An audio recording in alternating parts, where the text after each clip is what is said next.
નમસ્કાર મિત્રો, આપણે ચર્ચા કરી રહ્યા છીએ કે એકરાર કરેલ વતનના સ્થળમાં ફેરફાર શક્ય છે કે નહીં. તો આપણે ઠરાવ 1966 જોયો, જેની અંદર કીધું છે નોકરી દરમિયાન એક વખત ફેરફાર શક્ય છે. પરંતુ 2004 અને 2015ના જે ઠરાવ છે એની અંદર સ્પષ્ટ ના કહેલી છે.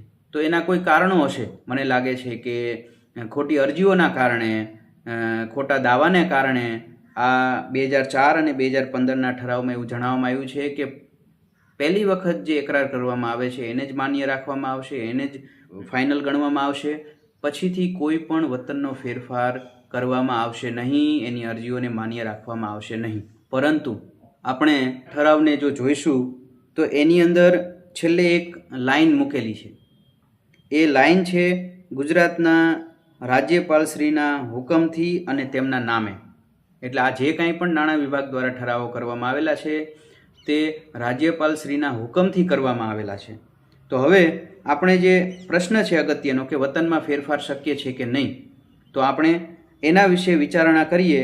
તો જીસીએસઆરના જે નોકરીની સામાન્ય શરતોના નિયમો છે એ નિયમો પણ રાજ્યપાલશ્રી દ્વારા જ બનાવવામાં આવેલા છે. તો નોકરીની સામાન્ય શરતોના જે નિયમો છે જીસીએસઆર 2002, એની અંદર પ્રકરણ 1 મુદ્દા નંબર 4ની અંદર છૂટછાટની સત્તા આપેલી છે.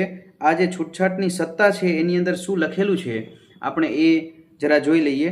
સરકારના મતે એમ જણાય કે આ નિયમો પૈકી કોઈ નિયમના અમલથી કોઈ વ્યક્તિ કે વ્યક્તિના વર્ગને અનુચિત મુશ્કેલી ઊભી થાય તેમ છે, તો તેવા કિસ્સામાં નિષ્પક્ષ અને સંતુલિત ન્યાય માટે કારણો લેખિત નોંધીને સરકાર તેમના લેખિત આદેશ દ્વારા આ નિયમોમાં જેટલા પ્રમાણમાં આવશ્યક જણાય અને તેમને યોગ્ય લાગે તેવી શરતોને આધીન છૂટછાટ આપી શકશે. એટલે એનો મતલબ એ થયો કે વતનનું સ્થળ બદલવું જ નહીં.